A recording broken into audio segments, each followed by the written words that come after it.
रात्रि क्लास चल रहा था।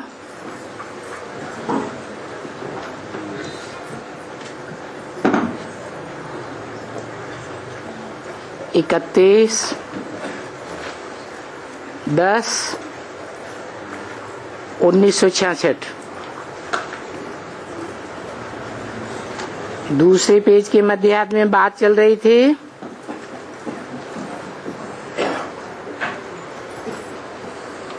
लोग कहते हैं भगवान तो सर्वसमर्थ है, सर्वशक्तिवान है, तो फिर विघ्नों को हटाए क्यों नहीं सकते हैं?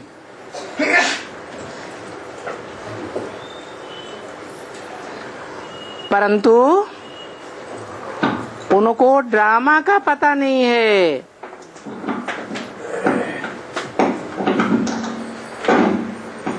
ये सृष्टि एक रंगमंच है और इस रंगमंच पर ये बेहद का ड्रामा चल रहा है और ये ड्रामा अविनाशी है, क्योंकि मनुष्य के जो बनाए हुए ड्रामा हैं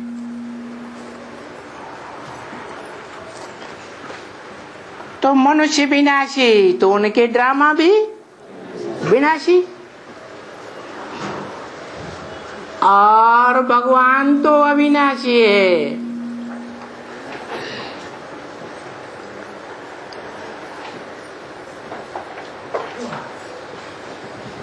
और जो भगवान अविनाशी है, जिसे हम शिव बाबा कहते हैं, क्या कहते हैं? शिव बाबा। शिव माने कल्याणकारी, सारी दुनिया का कल्याणकारी। क्योंकि वो हमारी आत्मा की तरह ही निराकारी है। निराकारी आत्माओं का बाप निराकारी शिव ज्योति बिंदु, उनकी आत्मा का ही नाम शिव है। उनका अपना शरीर होता ही नहीं, क्योंकि वो जन्म मरण के चक्र में आता ही नहीं है।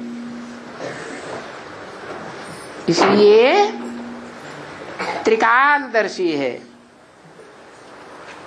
और हम सब मनुष्य आत्माएं जन्म मरण के चक्र में आने से पूर्व जन्मों की सारी बातें भूल जाते हैं, क्योंकि मृत्यु एक ऐसा कड़ा एक्सीडेंट है जिसके बाद आत्मा सब कुछ भूल जाती है पूर्व जन्मों की बात। तो मनुष्य आत्माएं तो त्रिकालदर्शी हो नहीं सकती, विस्मृति हो जाती है। और भगवान तो सदा काल स्मृति स्वरूप है, आत्मा के स्वरूप में स्थित रहने वाला है, स्वस्थिति में स्थित होने वाला है। तो जो स्वस्थिति में स्थित होने वाला है वो परमपिता परमात्मा जिसे कहा जाता है, वो इस सृष्टि रूपी रंगमंच पर सदा काल अविनाशी है। उसके अलावा इस सृष्टि पर सदा काल कोई चीज अविनाशी नहीं हो सकती।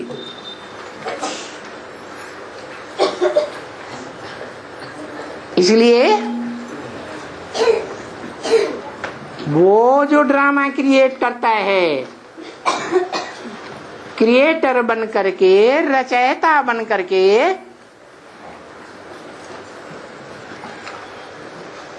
वो सबसे जास्ती ड्रामा क्रिएट करता है,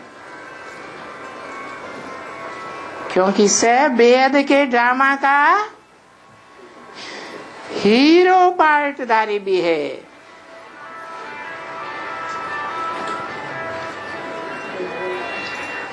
पार्टधारी सब साकार आत्माएं होते हैं या सिर्फ निराकार आत्मा होते हैं? तो जिसे हम शिव बाबा कहते हैं, वो शिव बाबा इस सृष्टि रूपी रंगमंच पर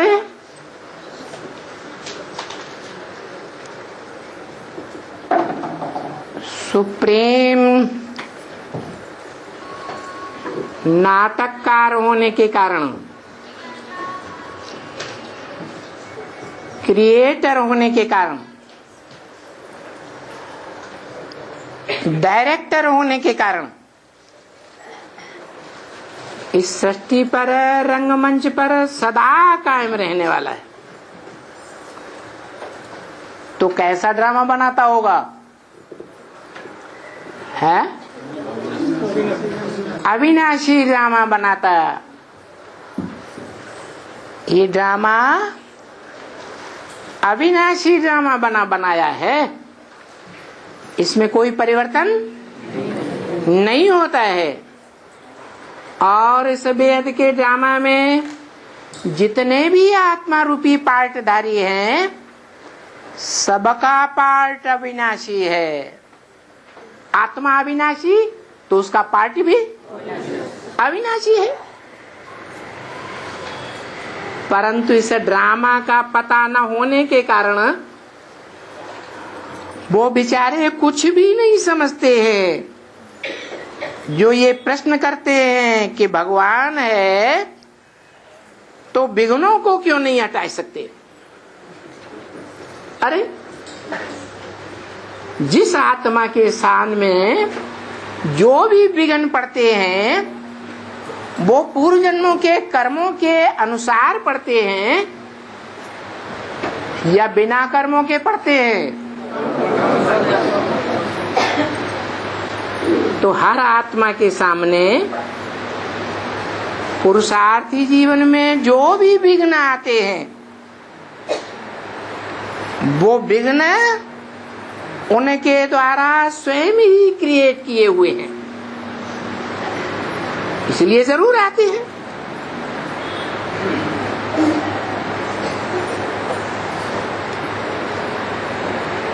तो इस बात को वो अज्ञानी लोग नहीं समझते हैं, और अपन लोग तो समझ ही लेते हैं कि सारा कल्प भी और एक कल्प की बात नहीं, कल्प कल्प जो भी विघ्न पड़ते हैं सो पढ़ते ही रहेंगे।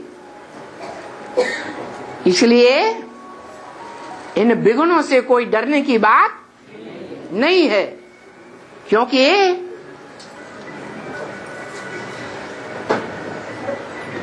भगवान वाच क्या विजय तुम्हारा जन्म सिद्ध अधिकार है।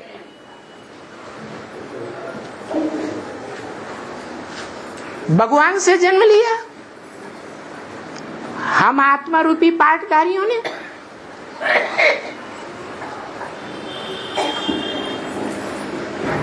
भगवान ने इस रंगमंच पर हमको अपने स्वरूप का असली परिचय दिया कि तुम कौन हो?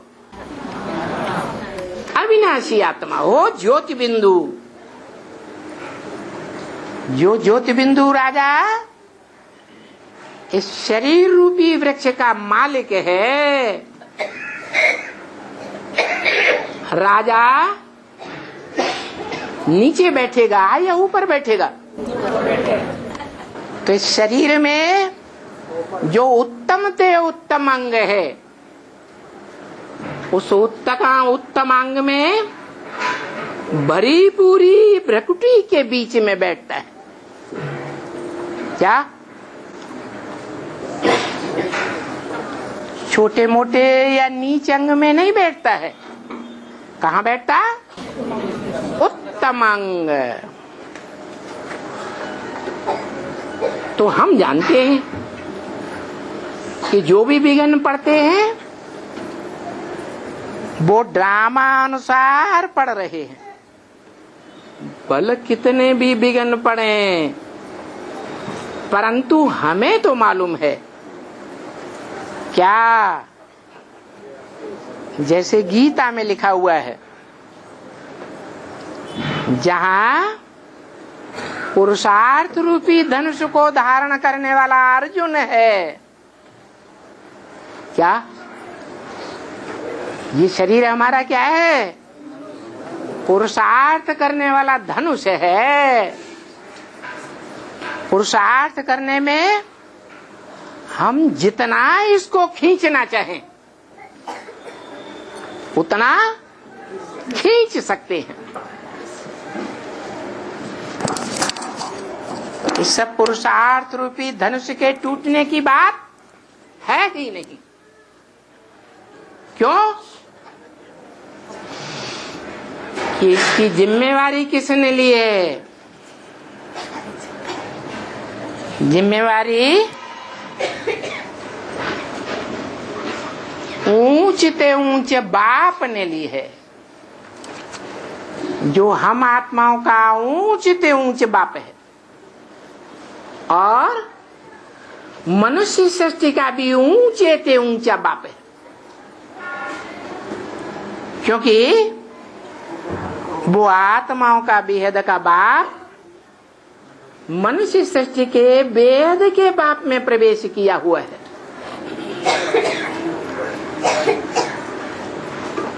तो देखो, ये तो नियम है। जो ऊंचा होता है, जैसे भगवान के लिए कहते हैं, ऊंचा तेरा धाम, ऊंचा तेरा नाम, ऊंचा तेरा काम। काम के आधार पर ढेर सारे नाम पड़े हैं। तो वो ऊंचे ऊंचे काम करने वाला है। इसलिए पहले से हमें बता दिया कि बच्चे, आखिरी विजय तुम्हारी है। तो कितने भी विघ्न पड़े, डरने की दरकार है नहीं। कितने भी भले विघ्न पड़े, फिर भी राजधानी की स्थापना तो हो ही जाएगी। क्या?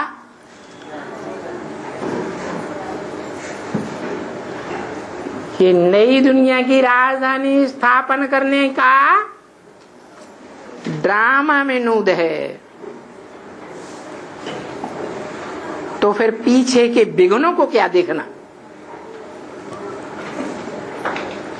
भले कितने भी विघ्न कड़े हों, छोटे विघ्न हों, मोटे हों, या कुछ भी हों, विघ्न तो पड़ने हैं। तो भी कैसे भी करके नई दुनिया की राजधानी तो स्थापन हो ही जाएगी। ये बता दिया विघ्न क्यों पड़ने हैं। विघ्न इसलिए पड़ते हैं कि हम राजयोग सीखने वाले राजयोग सीख करके इस सृष्टि रूपी रंगमंच पर जन्म जन्मांतर के नंबरवार राजाएं बनते हैं।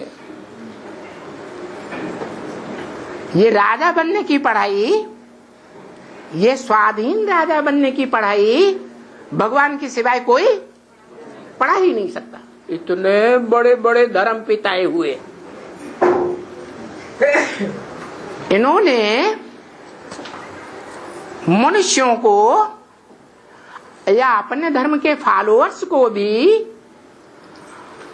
अधीन बनाया या स्वाधीन बनाया है? अधीन बनाया। और भगवान ही आकर के राजयोग सिखा करके हमको स्वाधीन राजा बनाता है। तो जब हम जन्म जन्मांतर के राजाएं बनते हैं नंबरवार, तो दुनिया की हर चीज सतो प्रधान, सतो सामान्य, रजो और तमो तो होती है। तो कलयुग के अंत में हम कैसे राजा बनते हैं? सतो प्रधान राजा बनते हैं या तामसी राजा बनते हैं? तामसी कर्म करने वाले राजा बनते हैं और देह अहंकार में आकर के बहुत पाप करते हैं। करते हैं या नहीं? कलयुग के अंत के इन राजाओं ने तमो प्रधान होने के कारण आपस में लड़ करके भारत का सत्यानाश कर दिया। आज भारत विदेशों के अधीन हो गया, विदेशों से भीख मांगता रहता है। तो भिखमंगा नीचा हुआ दुनिया की दृष्टि में या ऊंचा हुआ? नीचे ते नीचे बनाई दिया। हम तो समझ गए कि हम ऐसे नीचे, हम ऐसे गरीब क्यों बने भारतवासी हैं? इसलिए नीचे गरीब बने कि हमने कलयुग के अंत में राजा बन करके अहंकार में आकर के ऐसे ऐसे पाप कर्म किए हैं दूसरों के साथ। कौन दूसरों के साथ?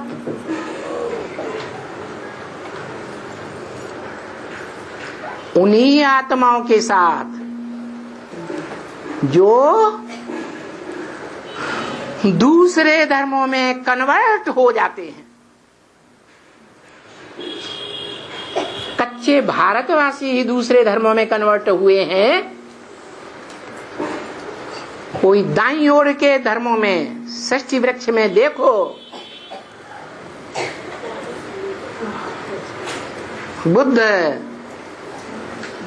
शंकराचार्य, गुरु नानक वगैरह, ये भारतीय दाईं ओर के धर्म हैं, जहां भारतीय ही कन्वर्ट हुए और दूसरे धर्मों की पक्की आत्माएं परम धाम से आकर के उनमें प्रवेश करके अपनी जनसंख्या बढ़ाती है। इसी तरह ढेर सारी भारतीय आत्माएं कच्ची होने के कारण विदेशी धर्मों में, षष्ठी वृक्ष के बाईं ओर के धर्मों में, वाम मार्ग में कन्वर्ट हो जाती है। पक्के पक्के वाम मार्गी बन जाते हैं। वाम मार्ग अच्छा या दायां हाथ अच्छा? दायां अंग अच्छा माना जाता है। सफाई का काम बाएं अंग से करते हैं, दाएं अंग से पूजा पाठ अच्छे काम किए जाते हैं, दान धर्म किया जाता है। तो देखो, दुनिया की वो आत्माएं जिन्होंने कचरा उठाया है, व्यभिचार का कचरा, वो ही व्यभिचारी आत्माएं और उनके प्रभाव में आने वाले दाईं ओर कन्वर्ट होने वाले भारतीय धर्म, बौद्धी हो, सन्यासी हो, कोई भी हो, सब आज विदेशियों के प्रभाव में आ गए और उनकी विदेशी संस्कृति को अपनाते जा रहे हैं। वो सब आत्माएं इस अंतिम जन्म में, कलयुग के अंत में, जब भगवान इस सृष्टि पर आता है, शांति धाम, परम धाम छोड़ करके, तो उन सब कन्वर्ट होने वाली मुख्य मुख्य आत्माओं को और फिर आम आत्माओं को भी,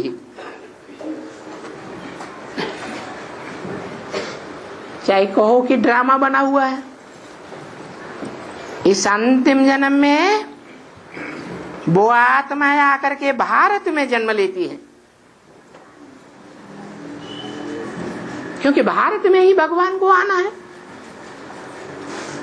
किनके लिए आना है? विदेशियों के लिए है? कन्वर्ट होने वालों के लिए आना है कि नहीं आना है? भगवान तो जानते हैं ये जो कन्वर्ट हुए हैं उसका कारण क्या है।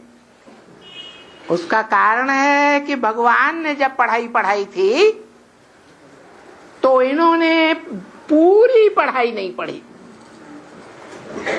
दुनियावी रमक दमक के चक्कर में आकर के धंधाधोरी में इतने फंसे रहे पैसे कमाने में कि उन्होंने ज्ञान धर्म की कोई कीमत नहीं समझी। बाप जो दो जोर देते हैं पढ़ाई के ऊपर कि तुम बच्चों को रेगुलर स्टूडेंट बनना है, मना रोज क्लास करना है, भगवान पढ़ाने वाला है तो क्यों न रोज क्लास करें और पंक्चुअल होकर के क्लास करें। पंक्चुअल का मतलब टाइम से आए और क्लास होने पर, पूरा होने पर टाइम से वापस जाए। नहीं तो क्या होता है, जो स्टूडेंट सुप्रीम टीचर आया हुआ है फिर भी क्लास में बहुत लेट आते, तो टीचर का डिसरिगार्ड करते हैं या रिगार्ड करते हैं? टीचर की नॉलेज का डिसरिगार्ड करते हैं।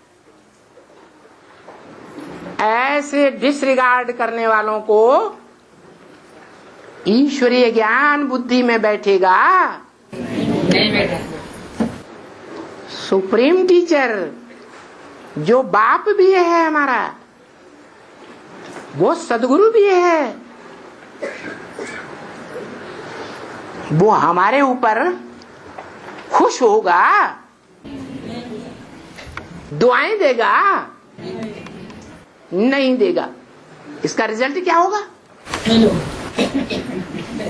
या तो फेल हो जाएंगे, फेल होंगे तो जो बाप की रचना है, अल्लाह बल्दीन जिसे कहा जाता है, ऊंचे तेरे ऊंचे अल्लाह ने आकर के अव्वल नंबर दीन अर्थात धर्म की स्थापना की। वो अव्वल नंबर के धर्म अर्थात सूर्यवंश में नहीं आ सकेंगे। क्या? अव्वल नंबर सूर्यवंशी बनने के लिए बाप का प्यारा, सुप्रीम टीचर का प्यारा और सदगुरु का प्यारा शिष्य होना जरूरी है या नहीं है? आज्ञाकारी, वफादार, फरमानबरदार, ईमानदार होना जरूरी है। तो भगवान बाप ऐसे बच्चों को जो रेगुलर भी हैं, पंक्चुअल भी हैं और दत्तचित्त होकर के भगवान की पढ़ाई पढ़ते हैं, उन बच्चों को वरदान दिया है कि एक दिन तुम्हारा पूरा परिवार ज्ञान में चलेगा। कौन से ज्ञान में? सूर्यवंशी ज्ञान में चलेगा, चंद्रवंशी में चलेगा, इस्लामी, बौद्धिक, क्रिश्चियन आदि धर्मों में चलेगा या फर्स्ट क्लास धर्म की स्थापना में चलेगा?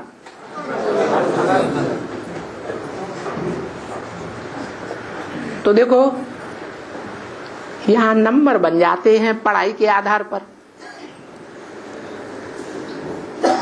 जो नंबर बनते हैं उनमें कोई ऐसे भी स्टूडेंट हैं रोज पढ़ाई पढ़ते ही नहीं।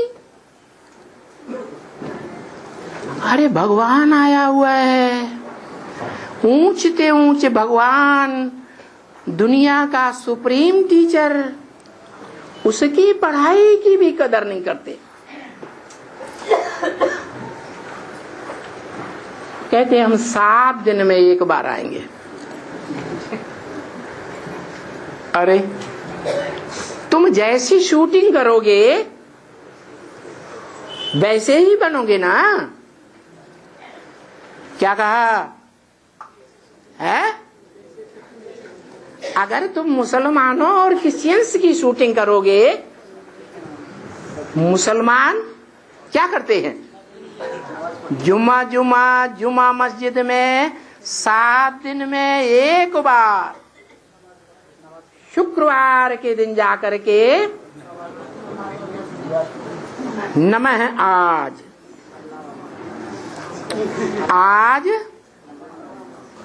हमारे गुरु, राक्षसों के गुरु शुक्राचार्य का दिन है, इसलिए हम आज नमन करेंगे, रोज नमन नहीं करेंगे। देखो तो बताओ ऐसी आत्माएं कौन से धर्म में कन्वर्ट हुई होंगी? हैं? या तो मुस्लिम धर्म में कन्वर्ट हुई होंगी या तो क्रिश्चियन धर्म में कन्वर्ट हुई होंगी। तो देखो हमारा भाग्य,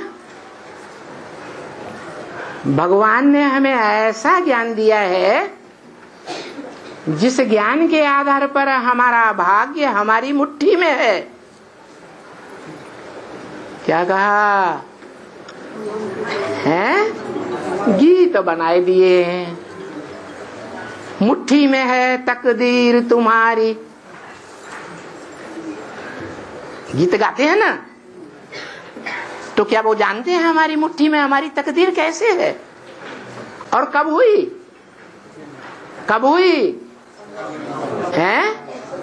इब्राहिम बुद्ध क्राइस्ट आए तब हमारी तकदीर हमारी मुट्ठी में आई, या उन धर्म पिताओं का भी बाप, बापों का भी बाप जब इस सृष्टि पर आता है तब हमारी मुट्ठी में तकदीर देता है। कब देता है? जब बाप आता है कलयुग के अंत में, जब सब धर्म इस दुनिया में मौजूद होते हैं तब आता है। इसलिए गीता में लिखा है सर्वधर्मान परित्यज्य मामेकम शरणम व्रज। क्या? सब धर्मों को छोड़ दो। माम एकम, मैं जो धर्म स्थापन करता हूं, अव्वल नंबर का धर्म, उन धारणाओं में आ जा, उस धर्म में आ जा। क्या धर्म बताते हैं? स्वधर्मे निधनम से परधर्मो भयावह। स्व माने आत्मा, आत्मा स्व है, और शरीर 5 तत्वों का बना हुआ प्रकृति का पुतला है। आज ये पुतला हमें मिला है और कल खलास हो जाएगा। तो देखो, हमारा स्वधर्म आत्मिक स्थिति में टिकना हुआ ना। इस आत्मिक स्थिति में टिक करके निधनम, हमारा शरीर रूपी क्या ये वृक्ष खत्म भी हो जाए तो भी बीज रूप जो आत्मा है उसका कल्याण होगा या नहीं होगा? कल्याण होगा। तो स्वधर्मे निधनम से अपने आत्मा की स्मृति के धर्म में टिकना चाहिए। जो और धर्म पिताओं ने धारणाएं स्थापन की हैं धर्म की, उनको परित्याग कर देना चाहिए। धर्म को परित्याग करेंगे या धर्म पिताओं को भी परित्याग कर देंगे? हैं?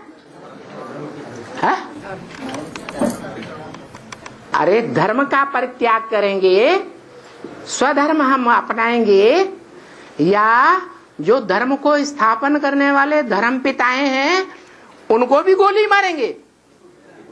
हैं? बाप ने तो कहा इन देहधारी धर्म गुरुओं को सबको मारो गोली। बेहद का बाप है तो बेहद की गोली मारना सिखाएगा या हद की गोली मारना सिखाता है? बेहद की गोली क्या है?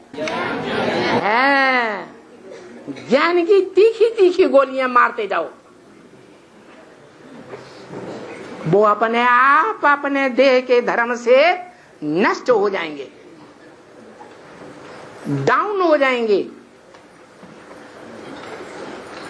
इसलिए बोला स्वधर्मे निधनम से अपने धर्म में टिके रहो। दूसरे का धर्म तुम्हारे लिए भय पैदा कर देगा। कैसा भय? दूसरे के धर्म में कन्वर्ट होकर के जो गए भारतवासी, वो उनके धर्म में जाकर के ऊंच पद पाते हैं या नीच पद पाते हैं? नीचा पद पाते हैं। वो अपने साथ आई हुई आत्माएं जो उनके भाई बंद हैं उनको सपोर्ट करेंगे या तुमको सपोर्ट करेंगे? है? परम धाम से जो आत्माएं उन धर्म पिताओं के साथ आती हैं, उनके पीछे पीछे आती हैं, वो उनके भाई बंद हुए ना, उनको सपोर्ट करते हैं। और जो भारतवासी हैं कन्वर्ट हो जाते हैं दूसरे धर्मों में, उनको हिराकत की नजर से देखते हैं। क्या? अरे ये हिंदू काफिर हैं, काफिर। क्यों कहते हैं काफिर? है? फिर माने फिरना, कहा माने कहां फिरते रहते हैं। कभी किस धर्म में कन्वर्ट हो रहे हैं, कोई किस धर्म में कन्वर्ट हो रहे हैं। इनको अपने धर्म के ऊपर निश्चय विश्वास है ही नहीं। सब धर्म वालों को अपने धर्म पर इतना पक्का निश्चय है कि वो अपने धर्म पिता को जानते हैं, धर्म ग्रंथ को मानते हैं, जानते हैं। जानते हैं कि नहीं? जानते हैं। मानते हैं, जानते हैं। अपने धर्म का नाम भी पक्का पक्का जानते हैं। और ये भारत के हिंदू ऐसे हैं जो अपने धर्म को भूल गए, धर्म पिता को भूल गए। भूल गए कि नहीं? और अपना धर्म ग्रंथ कौन सा है ये भी उनको पक्का निश्चय नहीं रहता। अब हमें तो बाप ने बता दिया, हमारा जन्म जन्मांतर का और संगम युग का भी धर्म ग्रंथ कौन सा है? जिसका नाम ही है श्रीमद् भगवत गीता। श्री माना श्रेष्ठ ते श्रेष्ठ, मत माने बुद्धि अकल। श्रेष्ठ से श्रेष्ठ बुद्धि अकल मत देने वाली ज्ञान की गीता, गीत, वो हमारा धर्म ग्रंथ है।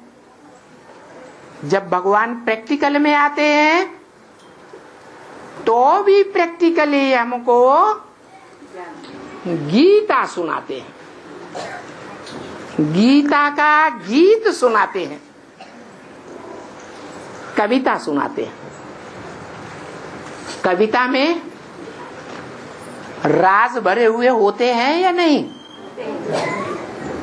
अरे वही तुलसीदास की कविताएं कवित्त, वही सूरदास के कवित्त, वही रहीम दास के कवित्त, वही कविताएं प्राइमरी स्कूल में पढ़ाई जाती है। वहां रटते हैं। क्या करते हैं बच्चे? रटते हैं। उनका गहरा अर्थ जानते हैं? नहीं जानते। वही कवित्त, वही कविताएं, वही दोहे जब ऊंची पढ़ाई पढ़ते हैं तो उनका गहरा गहरा अर्थ ऊंचे ऊंचे प्रोफेसर से बताते हैं। ऊंची कक्षा के टीचर्स होते हैं। ऐसे ही यहां भी है। भगवान बाप आते हैं तो माता के रूप में बच्चों के सामने पहले आते हैं, क्योंकि छोटे छोटे बच्चों की पालना माता ही कर सकती है, जो सहन शक्ति का आगार होती है। पिताएं उन छोटे बच्चों का पालना नहीं कर सकते। तो भारत में गायन है माता को आगे रख करके कि भगवान आते हैं तो पहले किस रूप में आते हैं? त्वमेव माता च पिता त्वमेव। वो माता बन करके आता है। उस माता का नाम ब्रह्मा। ब्रह्म ने बड़ी और माँ माने माँ, ये नाम दिया। ऐसा ब्रह्मा जिसके मुख से भगवान आकर के वेद वाणी सुनाते हैं। शास्त्रों में भी ऐसे ही लिखा हुआ है। वेद कहां से निकले? ब्रह्मा के मुख से निकले। तो ब्रह्मा के मुख से जो वाणी चलाई वही वेद वाणी हो गई, वही गीता ज्ञान हो गया। लेकिन गीता ज्ञान तो देता है ब्रह्मा के मुख से, लेकिन ब्रह्मा के मुख से गीता ज्ञान अमृत नहीं निकलता। क्या कहा? निकलता है? जब तक ब्रह्मा जीवित रहा, दादा लेखराज जिनके द्वारा स्थापन किए हुए ब्रह्मा कुमारी ईश्वरीय विश्वविद्यालय सारी दुनिया में खुले हुए हैं। इतना विस्तार और किसी धर्म ने नहीं किया इतने थोड़े समय में। जितना विस्तार किसके द्वारा हुआ? ब्रह्मा के द्वारा। तो देखो, ब्रह्मा विष्णु शंकर ये त्रिदेव हैं जो भगवान के पहलौटी के बच्चे कहे जाते हैं। वो पावरफुल बच्चे हैं। इसलिए भारतवासियों ने उनकी यादगार में इस संसार रूपी जंगल में ज्ञान की दहाड़ मारने वाले 3 शेरों के रूप में दिखाई दिया है। बोलो दिखाया कि नहीं है? 3 शेर, ब्रह्मा, विष्णु और शंकर, और उनको विजय के झंडे के रूप में, कैसा झंडा? विश्व विजय करके दिखलावे तब होवे प्रणपूर्ण हमारा। अरे उन भक्तों ने तो कपड़े का झंडा बना दिया। उनसे पूछो, ये कपड़े के झंडे ने कभी हिस्ट्री में और भी विजय प्राप्त की थी? कपड़े का झंडा विजय प्राप्त करता है या कोई शरीर रूपी होता है कपड़ा? वो शरीर रूपी कपड़ा विश्व विजय के लिए महत्वाकांक्षी होता है, और हुए भी हैं हिस्ट्री में। लेकिन जो हिस्ट्री में ऐसे ऐसे महत्वाकांक्षी हुए, हिटलर, नेपोलियन, मुसोलिनी, उन्होंने हिंसा का आधार लिया, इसलिए वो हिंसा के आधार पर कभी भी विश्व के ऊपर विजय नहीं पा सके। ये विश्व के ऊपर विजय दिलाने का कार्य भगवान ही आकर के जो गीता ज्ञान सुनाता है, उस मत के आधार पर जो चलते हैं, वो सारे विश्व पर विजय प्राप्त करते हैं। सारी दुनिया की मनुष्य आत्माएं, कोई भी धर्म की हो, नास्तिक से नास्तिक ही क्यों न, जब उनके शरीर के ऊपर एटम बमों की आग आना शुरू हो जाएगी, कहते हैं ना सर के ऊपर डंडे बजते हैं, तब पता चलता है क्या असलियत है। तो वो नास्तिक आत्माएं भी भगवान के प्रति नतमस्तक हो जाएंगी।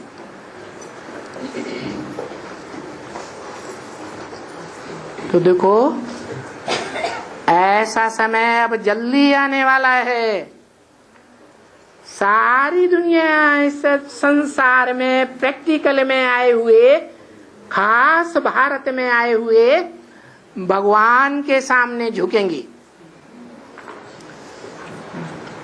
कैसे झुकेंगी? कैसे झुकेंगी? भगवान ने बोला है क्या? मैं सभी देह अभिमानी मनुष्यों को कैसे अपने घर शांति धाम परम धाम ले जाऊंगा? मच्छरों के सदस्य ले जाऊंगा। ये क्यों नहीं कहा हाथियों की मिसल ले जाऊंगा, हथिनी की तरह ले जाऊंगा? है? अरे हाथी में तो बहुत देह अभिमान होता है, उसकी आंखों से ही कितना देह अभिमान का मद झलकता है। बड़ा ढील डोल वाला देह, उस देह का भारी अहंकार। बाप कहते हैं ये देह अहंकार छोड़ दो। क्या? एक एक आत्माओं को, जो मनुष्य आत्माएं कही जाती हैं खास, उनको कैसा बना कर ले जाऊंगा? जैसे मच्छर होता है, कोई देहवान नहीं, मच्छर आया बैठा, यूं पट्ट से मारा, ऐसे ले जाऊंगा। तो देखो, अपन की बुद्धि में तो ये बात आ गई क्या कि भगवान आया हुआ है, जिसके लिए गायन है, 1 सेकंड में विश्व की बादशाही देते हैं। राजा जनक को 1 सेकंड में क्या किया? मुक्ति और जीवन मुक्ति का वर्षा दे दिया। तो क्या एक की बात होती है? या नंबरवार सभी जनक हैं? जनक माने जनन करने वाले, जनन माने पैदा करने वाले। सभी मनुष्यात्माएं इस सृष्टि पर आती हैं तो जन्म जन्मांतर जनक अर्थात आत्माओं को जन्म देने का काम करती हैं या नहीं करती हैं? शरीर के रूप में हैं? करती हैं। और संगम युग में भी वेद के नंबरवार जनक हैं। कोई थोड़ी आत्माओं को आत्मा का परिचय देते हैं, कोई ढेर आत्माओं को आत्मा का परिचय देते हैं। कोई बड़े जनक, कोई छोटे जनक। तो जो भी ऐसी बाप समान आत्माएं हैं इस सृष्टि रूपी रंगमंच पर, जिन्हें बीज रूप बाप कहा जाता है, सारी दुनिया के सब धर्मों के बीज अभी भगवान बाप के सामने पड़ रहे हैं। और वो जानते हैं कि जो विघ्न पड़ रहे हैं वो हमारे ही पापों का आवरण करने के लिए पड़ रहे हैं। हमने पूर्वजन्मों में कलयुगी दुनिया में राजा बन करके जो बड़े बड़े घोर पाप किए हैं मनमत के आधार पर, भारत को कंगाल बनाई दिया आपस में लड़ लड़ करके। तो विघ्न तो जरूर पड़ेंगे। जिन आत्माओं के ऊपर हमने अत्याचार किया है वो हमारे ऊपर अत्याचार करेंगी या नहीं करेंगी? हिसाब किताब लेंगी या नहीं लेंगी? क्यों? अगले जन्म में ले ले। अरे ये ड्रामा का अंतिम सीन है। कलयुगी चौथा युग है और इसका अब अंतिम जन्म है। सबका जन्म अंतिम जन्म है। सबको मरना ही है। ये महामृत्यु सामने खड़ी है। वो मृत्यु तो साधारण होती है, इधर होती है, उधर होती है, उधर होती है। अकाल पड़ता है तो ढेर सारी मृत्यु हो जाती है, तो भी साधारण मृत्यु है, उसे महामृत्यु नहीं कहेंगे। लेकिन अभी तो सारी दुनिया की महामृत्यु होनी है। क्या? चाहे पुरुषार्थ करके आत्मिक स्थिति में स्थित होकर के देवभान से मर जाओ। क्या? देवभान से मर जाओ। और नहीं तो देह को मरना ही पड़ेगा। क्योंकि अभी माया रूपी रावण ने जो जड़ प्रकृति है, जड़त्वमयी बुद्धि वाली, जो दुनिया की सबसे पावरफुल शक्ति है, सारी दुनिया का विनाश कराई देती है। उस प्रकृति देवी का सहारा ले लिया है माया ने, हाथ मिलाई लिया है। इसलिए आप कोई बचने वाला नहीं है। लेकिन वो महामृत्यु तभी पूरी संपन्न होगी जब हमारी राजधानी नई दुनिया की पूरी स्थापना हो जाएगी। और वो राजधानी तो स्थापना होनी ही है, कैसे भी हो। बच्चों के लिए ये इतना ड्रामा में पार्ट है। पहले स्थापना, फिर सारी दुनिया पुरानी का विनाश। जो सत्व प्रधान बनेंगे आत्मिक स्थिति में रह करके वो ही बचेंगे। शरीर के साथ बचेंगे, शरीर से ही पुरुषार्थ करेंगे, शरीर से ही राजयोग की पढ़ाई पढ़ेंगे और पढ़ाई पढ़ करके इसी शरीर से मनुष्य से देवता बनेंगे।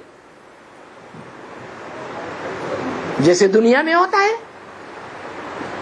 क्या होता है? इंजीनियरिंग की पढ़ाई पढ़ते हैं, डॉक्टरी की पढ़ाई पढ़ते हैं ना, तो इसी जन्म में पढ़ते हैं, इसी जन्म में इंजीनियर और डॉक्टर बनते हैं। तो जिसे भगवान कहा जाता है, सुप्रीम गुरु, सुप्रीम टीचर, वो का ये आके कहेगा कि पढ़ाई तुम्हें इस जन्म में पढ़ाता हूं और तुम अगले जन्म में प्राप्ति कर लेना। माने भगवान अंधश्रद्धा सिखाता है क्या? है? अंधश्रद्धा तो नहीं सिखाता, इसी जन्म में पढ़ाता है और इसी जन्म में प्राप्ति कराता है, इसी शरीर से प्राप्ति कराता है और साफ साफ ब्रह्मा मुख से बताए देता है कि तुम्हारी शरीर रूपी नैया और उस नैया में बैठे हुए खिवैया आत्मा का, दोनों का पार लगाने वाला खिवैया एक ही बाप मैं हूं। कौन आत्मा? जिसका नाम शिव है।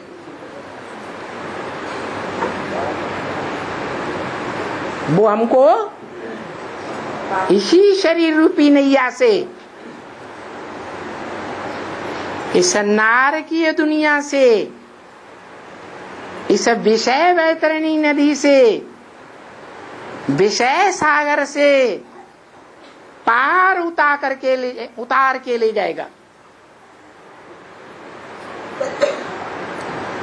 तुम बच्चों को जो पढ़ाई पढ़ते हैं राजियों की, उनको छोड़ के जाने वाला नहीं है, लेकिन तुम्हारी एक शिफ्ट है।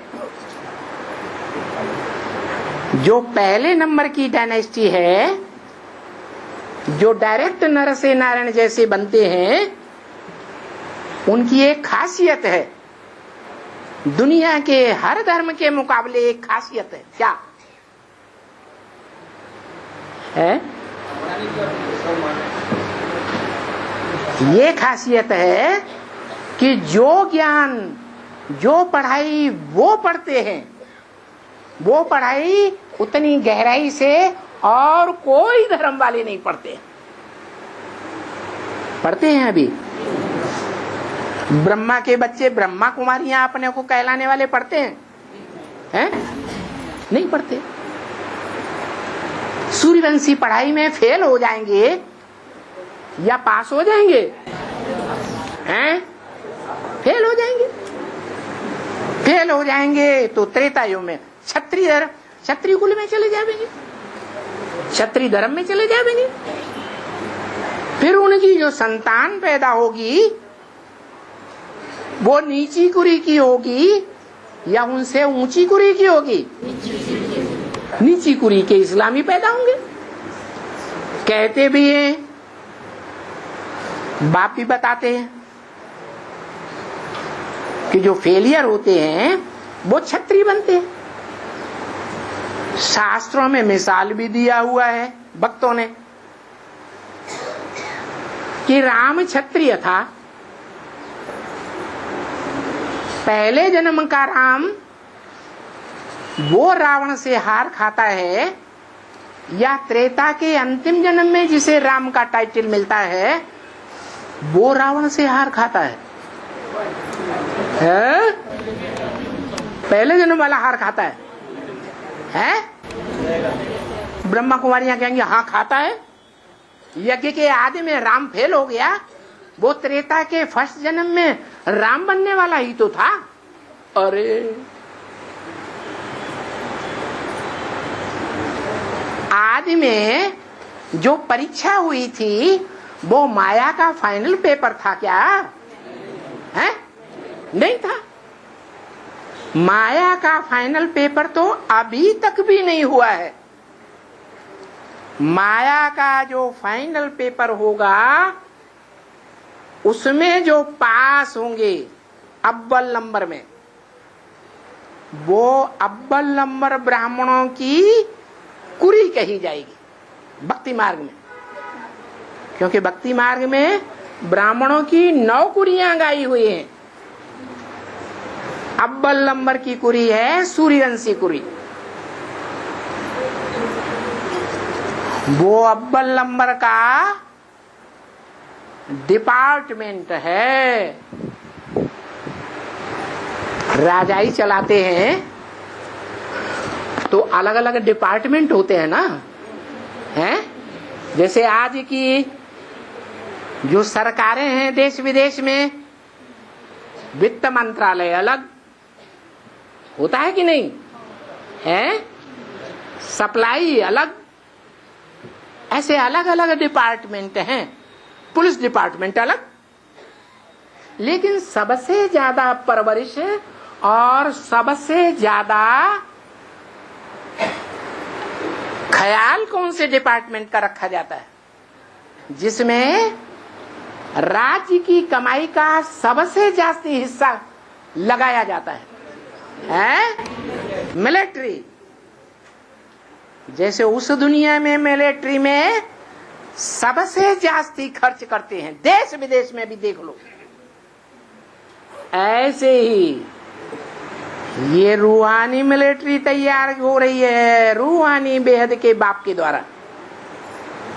इस रूहानी मिलिट्री में जो पढ़ाई पढ़ करके ट्रेनिंग लेकर के जो भर्ती होते हैं उनका और उनके बाल बच्चों का भी बहुत ख्याल रूहानी गवर्नमेंट के द्वारा रखा जाता है। क्या पहले से ही घोषणा कर दी?